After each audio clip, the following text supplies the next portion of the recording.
Hi friends, welcome back to our channel AL Foodology. வீடியோக்குள்ளே போகிறதுக்கு முன்னாடி மறக்காமல் நம்ம சேனலை சப்ஸ்கிரைப் பண்ணிவிட்டு பக்கத்தில் இருக்கிற பெல் ஐக்கானை ப்ரெஸ் பண்ணி ஆல் ஆப்ஷனை செலக்ட் பண்ணிக்கோங்க. அப்போ தான் நான் போடுற எல்லா வீடியோஸோட நோட்டிஃபிகேஷனும் உங்களுக்கு கிடைக்கும். இன்ஸ்டாகிராம்லேயும் அப்படியே நம்ம பேஜை ஃபாலோ பண்ணிக்கோங்க. இன்றைக்கி நல்ல டேஸ்டியான ஒரு புதினா தக்காளி சட்னி ரெசிபி தான் செய்ய போகிறோம். வாங்க எப்படி செய்கிறதுன்னு பார்க்கலாம். இந்த சட்னி செய்கிறதுக்கு நான் ஒரு வானலில் 2 டேபிள் ஸ்பூன் அளவுக்கு ஆயில் சேர்த்துருக்கேன். ஆயில் ஹீட்டான பிறகு 2 வெங்காயம் கட் பண்ணி வச்சுருக்கேன். அதை இதை கூட சேர்த்துக்கிறேன். இந்த வெங்காயத்து கூடவே ஒரு 5 பூண்டு பல் சேர்த்துக்கிறேன்.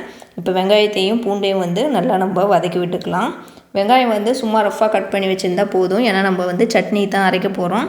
அதோட ராஸ்மெல் போகிற வரைக்கும் இதை நல்லா வதக்கி விட்டுக்கலாம். பூண்டும் அப்படியே எண்ணெயிலே வதக்கிறப்போ நல்லா கொஞ்சம் டேஸ்ட்டாக இருக்கும் சட்னி அரைக்கிறப்போ. இது கூடவே 3 காஞ்ச மிளகா நான் சேர்த்துக்கிறேன். நீங்கள் உங்கள் காரத்துக்கு ஏற்ற மாதிரி சேர்த்துக்கோங்க. இதை நீங்கள் முன்னாடியே சேர்த்துட்டிங்கன்னா ஒரு மாதிரி கருகுன மாதிரி ஆகிடும். அதனால் வெங்காயம் வதக்கிறப்போ இந்த காஞ்ச மிளகாவையும் சேர்த்து வதக்கி விட்டுக்கோங்க. இப்போது 2 தக்காளி கட் பண்ணி வச்சுருக்கேன். அதை இதோடு சேர்த்துக்கிறேன். தக்காளி சேர்த்துட்டு தக்காளியை நல்லா கொஞ்சம் நேரம் நம்ம வதக்கி விட்டுக்கலாம். ஒரு 2 நிமிஷம் வரைக்கும் நல்லா தக்காளியை வதக்கி விட்டுக்குவோம். தக்காளியை நல்லா கொஞ்சம் பழமாக எடுத்துக்கோங்க. அப்போ தான் நல்லா வதக்கிறதுக்கு இந்த சட்னிக்கு நல்லா சூப்பராக இருக்கும். தக்காளி சீக்கிரமாக வதங்கிறதுக்கு ஒரு பிஞ்ச் உப்பு சேர்த்து கூட நீங்கள் சீக்கிரமாக நல்லா வதக்கி விட்டுக்கலாம். இப்போ இது கூடவே நான் தக்காளி வதங்கின பிறகு ஒரு கைப்பிடி அளவுக்கு புதினா இலை சேர்த்துக்கிறேன். புதினா இலையை சேர்த்துட்டு அதையும் நல்லா நம்ம ஒரு நிமிஷம் வரைக்கும் நல்லா வதக்கி விட்டால் தான் அதில் இருக்கிற பச்சை ஸ்மெல் போகும். புதினா இலை நல்லா கொஞ்சம் வதங்கி வர வரைக்கும் அதை அப்படியே வதக்கி விட்டுக்கோங்க. இதெல்லாம் கொஞ்சம் மீடியம் ஃப்ளேம்லேயே வச்சு நம்ம வதக்கிக்கலாம். ரொம்ப ஹை ஃப்ளேமில் வைக்க வேணாம், இல்லைனா ரொம்ப அது தொக்கு மாதிரி ஆகிடும். அதனால் லைட்டாக வதக்கி விட்டால் போதும். இப்போ இது வதக்கின பிறகு நான் அப்படியே ஆற வச்சிடுறேன்.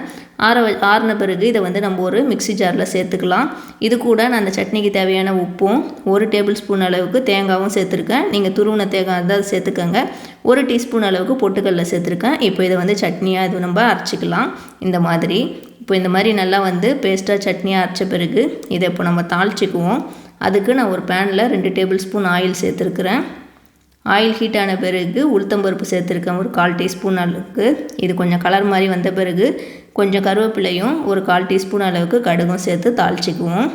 இப்போ கடுகு நல்லா பொரிஞ்ச பிறகு இதை நம்ம அரைச்சி வச்ச சட்னியில் தாளித்து கொட்டிக்கலாம். இப்போ நம்மளோட புதினா தக்காளி சட்னி சூப்பராக ரெடி ஆயிடுச்சு. இது இட்லி தோசைக்கெலாம் கூட சர்வ் பண்ணி சாப்பிட்றப்போ அவ்வளோ டேஸ்ட்டாக இருக்கும். செம்ம டேஸ்ட்டாக இருக்கும். நம்ம நார்மலாக தக்காளி சட்னி செய்வோம். இது மாதிரி செய்கிறப்போ நல்லா டேஸ்ட்டாக இருக்கும். நீங்களும் இந்த சட்னியை ட்ரை பண்ணி பார்த்துட்டு எப்படி இருந்துச்சுன்னு கீழே கமெண்ட்டில் சொல்லுங்கள். இந்த வீடியோ உங்களுக்கு பிடிச்சிருந்தா லைக் பண்ணிக்கோங்க. இந்த வீடியோவை உங்கள் ஃப்ரெண்ட்ஸ் அண்ட் ஃபேமிலிஸ்க்கும் ஷேர் பண்ணி விடுங்க. அப்புறம் இது வரைக்கும் நம்ம ஏஎல் ஃபுடோலஜி சேனலை சப்ஸ்கிரைப் பண்ணாமல் பார்க்குறோங்க. மறக்காமல் சப்ஸ்கிரைப் பண்ணிவிட்டு பக்கத்தில் இருக்கிற பெல் ஐக்கானையும் ப்ரெஸ் பண்ணிக்கோங்க. தேங்க்யூ ஃபார் வாட்சிங்.